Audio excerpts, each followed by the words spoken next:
Salutations camarades et bienvenue sur ma toute première vidéo. Avant de commencer, je tiens juste à expliquer 2-3 trucs sur le projet que j'ai en faisant cette chaîne. Le thème central de la chaîne sera le militantisme et les moyens de lutte, abordé sous 3 axes principaux, à savoir les manifestations, le syndicalisme et la lutte contre les oppressions. Je ne parlerai pas ici de théorisation, car d'autres le font bien mieux que moi. Allez voir les chaînes en description. Les gens concernés par le propos de cette chaîne sont donc uniquement celles qui savent déjà plus ou moins pourquoi elles veulent aller en manif et qui sont au moins un peu théorisées. Ah, et je suis de gauche, je m'adresse à la gauche, donc les propos de faf, sexistes, racistes, homophobes, transphobes ou oppressifs envers les membres de la communauté LGBTQI+, validistes, classistes, grossophobes et j'en passe, seront bannis. Pareil pour tous les droitards qui voudront débattre sur les objectifs de la gauche. Je ne suis pas là pour débattre avec vous. Je vous prie d'aller vous poser la question si les fascistes ne sont pas les vrais fascistes, si le racisme anti-blanc existe peut-être, ou si le socialisme en fait c'est la dictature, entre vous, ce serait sympa. Bon, maintenant qu'on est entre gens respectables, commençons.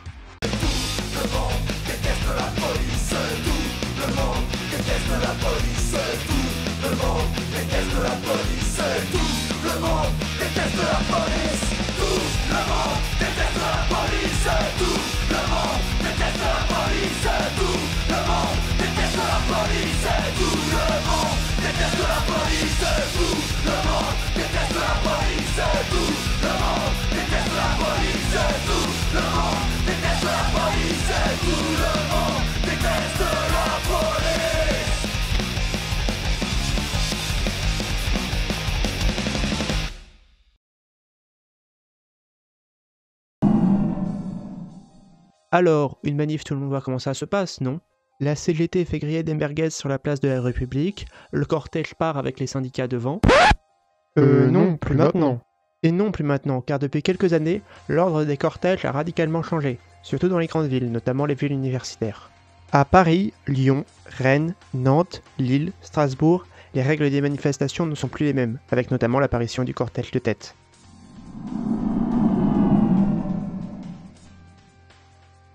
Alors, comment les groupes de militants se répartissent aujourd'hui? Commençons par la fin, les syndicats. Et oui, de tout devant, elles sont passées à tout derrière, et c'est dans les manifs parisiennes où c'est le plus clair. Un exemple, le 5 décembre, qui faisait Gare du Nord, République, Nation, on pouvait voir la ligne des camionnettes des syndicats et leurs ballons encore à Gare du Nord, quand le cortège s'étirait jusqu'à République. L'ambiance n'est souvent pas terrible, on va pas se le cacher, hein. En gros, vous aurez la sono avec la playlist des manifestations des syndicats à base de on lâche rien, et vous serez toujours entouré de vieux. Phrase prononcée par un jeune concordiste pour qui avoir 40 ans c'est être vieux. Merci de ne pas essayer de me trouver. Bisous les syndicats, on vous aime quand même, de toute façon dans 30 ans je serai dans votre cortège. Devant les syndicats fédérés, on retrouve les syndicats de branche, comme ceux des avocats, ou les organisations type JC. On a aussi les cortèges de métiers, comme celui des facs et labos en lutte. L'ambiance est ici variable, mais souvent on s'y sent bien, et on reste dans un endroit plutôt sécure. Viennent ensuite les groupes militants moins officiels, ou plus spécialisés. Groupes liés à une université ou à un lycée, groupes féministes ou cortège international. Mais on arrive déjà au cortège de tête. Le cortège de tête, lui, est très disparate, composé de nombreux petits groupes, souvent des lycéens et lycéennes, étudiants et étudiantes, des militants et militantes autonomes ou appellistes, on fera une vidéo sur elle un jour, des gilets jaunes et quelques syndicalistes. La couleur des vêtements qui domine est le noir, la moyenne d'âge y est souvent basse, le but affiché, permettre aux militants et militantes du bloc de se camoufler. Car c'est juste devant ce cortège de tête que se forme le bloc, ou Black Bloc, et sont celles qui iront à l'affrontement avec la police, ou s'attaqueront aux banques, fast-food et autres boutiques de luxe. Et elles pourront également intervenir pour briser la nasse, ou stopper une charge de la police. Bref, sachez-le, le bloc prend souvent les coups pour tout le monde quand ça chauffe.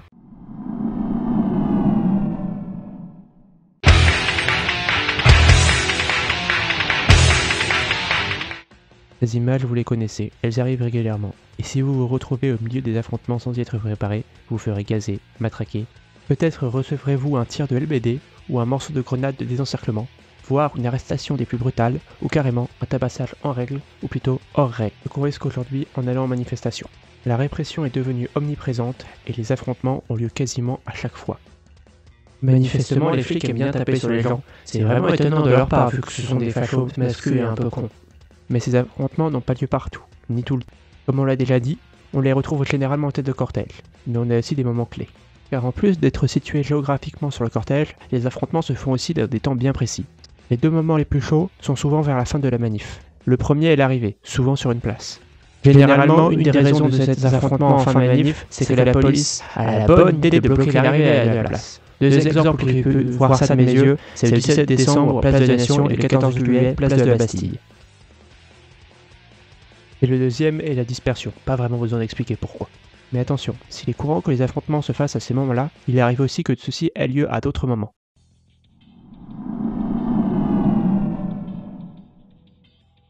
Si vous n'avez jamais manifesté, je vous déconseille de vous retrouver face à la police quand elle charge gaz au tir. Et même si vous avez déjà manifesté, il est grandement compréhensible que vous vouliez éviter cette situation. Mais pas de panique, quand ça va. Légèrement ou peut-être beaucoup partir en vrille. Il y a des signes qui le montrent et c'est ces signes qu'il faut savoir lire. D'abord, il est certain que si vous voulez pas vous faire matraquer la gueule, il vaut mieux éviter de vous tenir entre le bloc et les flics. Pour savoir si vous êtes au milieu du bloc, rien de plus facile. Si vous avez beaucoup de personnes habillées en noir et masquées, évidemment que vous êtes en plein dedans. Mais il y a d'autres indices, notamment si vous n'êtes pas dedans, mais peut-être à côté. D'abord, on a les slogans. Je dirais que les plus récurrents et propres cortèges de tête qui l'accompagnent sont les CMO tutti antifascisti, tout le monde déteste la police ou encore grève, blocage, manif sauvage. On a aussi un changement de drapeau, avec la présence d'un grand nombre de drapeaux anarchistes, communistes ou antifascistes. Mais bon, si les flics ne se prenaient qu'à des gens violents, ça se saurait. Il vaut mieux être attentif aux signes qui peuvent précéder un affrontement. D'abord, on a un indice valable dans les manifs calmes et ou petites. Est-ce que les CRS portent leur casque? Si c'est le cas, ce n'est pas forcément quelque chose à craindre. Sinon, si c'est le cas, il n'y a pas forcément quelque chose à craindre. Mais sinon, il est impossible qu'un affrontement éclate. Attention par contre, si vous voyez un groupe entier enfiler leur casque ensemble, c'est mauvais signe et je vous conseille de vous éloigner. Un autre marqueur potentiel, c'est si la brave ou la BAC apparaît aux yeux des manifestants. Bon, la BAC, vous savez ce que c'est, hein. Mais pour situer, la brigade de répression des actions violentes motorisées, ou Brave M, est une unité créée par Didier Allemand. Elle se déplace à moto et intervient à pied, en tout cas en théorie. La BAC fait à peu près le même travail que la Brave, elle extrait des manifestants du groupe afin de les appréhender. La Brave est juste une unité spéciale qui n'existe qu'à Paris, et à Bordeaux. La présence de ces unités peuvent à elles seules provoquer des frictions. J'ai pu personnellement assister à cela lors d'une manifestation de février contre la réforme des retraites, où la Brave était présente à une vingtaine de mètres derrière un canton de CRS à un croisement. Dès qu'ils ont été repérés par les manifestants, les slogans anti-flics se sont emparés de la foule, le cortège a arrêté d'avancer, et cela jusqu'à ce que la Brave s'en aille.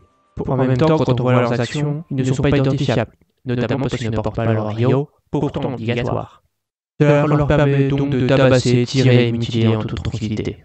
Enfin, si la situation se tend et que vous ne pouvez ou ne voulez pas partir tout de suite, vous pouvez essayer de détecter là où se trouvent les affrontements. Même si cela sera plus facile avec l'expérience, voici comment vous pouvez reconnaître dès à présent et à l'image et au son les explosions des grenades et les tirs de lacrymo, dont l'odeur peut ressembler à du poivre artificiel.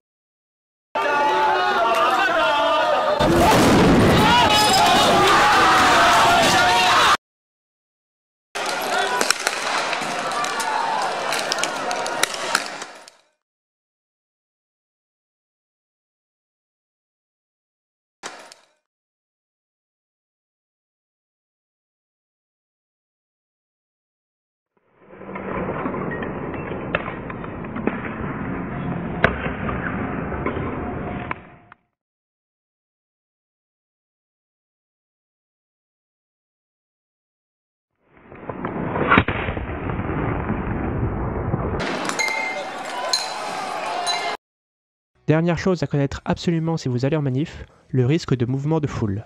Pour mieux connaître ces phénomènes, je vous renvoie chez Flowscopy. Mais voilà 2-3 trucs importants. Quand la police tire des lacrymos ou charge, on a généralement un mouvement de... Voilà, avec ça vous avez quelques connaissances pour éviter des problèmes en manif. Donc si vous aviez peur parce que vous ne connaissiez pas, mais que vous avez quand même envie d'y aller, faites-le.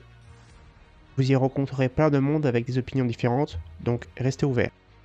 Sauf si c'est des fachos ou des libéraux. Après, peu de chance que vous trouviez des libéraux dans une manif de gauche à ce moment. Si vous avez déjà fait quelques manifs, vous saviez peut-être déjà tout ça.